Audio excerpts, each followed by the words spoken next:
ભર શિયાળે મધ્ય ગુજરાતમાં ત્રાટક્યું માવઠું। ગુજરાતમાં શિયાળો વિદાય લેવાની તૈયારીમાં છે। ધીમે ધીમે ઉનાળો તેનો મિજાજ બતાવવા લાગ્યો છે, ત્યારે ખેડૂતોની જાણે માઠી બેઠી હોય તેવું લાગી રહ્યું છે। મધ્ય ગુજરાતમાં શિયાળાની વિદાય વેળાએ આકાશમાંથી સંકટ વરસ્યું। વહેલી સવારે ઠંડી પડવાની બદલે દાહોદના આકાશમાંથી આફતરૂપી વરસાદ વરસવા લાગતા ખેડૂતોના જીવ તાળવે ચોંટી ગયા। દાહોદ સહિત આસપાસના વિસ્તારોમાં કમોસમી વરસાદ વરસ્યો।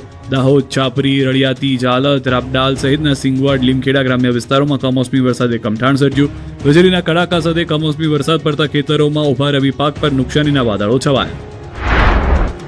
દાહોદ જેવા દ્રશ્યો સામે આવ્યા છે છોટાઉદેપુર પંથકથી। છોટાઉદેપુર અને પાવીજેતપુર તાલુકામાં સવારમાં માવઠું ત્રાટકતા સમગ્ર વિસ્તારમાં ચિંતાનું મોજું ફરી વળ્યું। અચાનક ઠંડી ગાયબ થઈ અને ભારે પવન સાથે વરસાદ પડતા કેરી સહિતના પાકને નુકસાનની ભીતિ છે।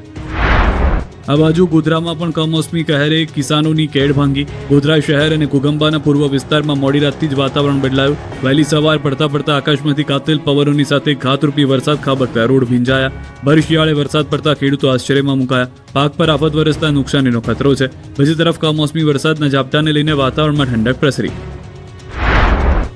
આ તરફ સાબરકાંઠા અને વિજયનગર તાલુકામાં સવારથી જ વાતાવરણમાં પલટો આવ્યો। વાદળો ઘેરાતા ખેડૂતો ચિંતિત બન્યા, તો કેટલાક વિસ્તારમાં સવારથી ઝરમર વરસાદ પડતા ખેડૂતોની મહેનત ધોવાઈ જવાનો ખતરો છે, જેથી ખેડૂતો પોતાનો તૈયાર પાક બચાવવા માટે દોડ્યા। ખુલ્લા ખેતરમાં પડેલા પાકને તાડપત્રીથી ઢાંકવા કવાયત કરી। જો વરસાદ પડે તો ઘઉં અને બટાકા સહિતના શાકભાજીના પાકને નુકસાન થવાની ભીતિ છે। બીજી તરફ અંબાજી પંથકના વાતાવરણમાં એકાએક પલટો આવ્યો। વહેલી સવારથી જ આકાશમાં વાદળો છવાયા। માવઠાના ડરથી ખેડૂતોને રાતા પાણી રડવાનો વારો આવ્યો છે।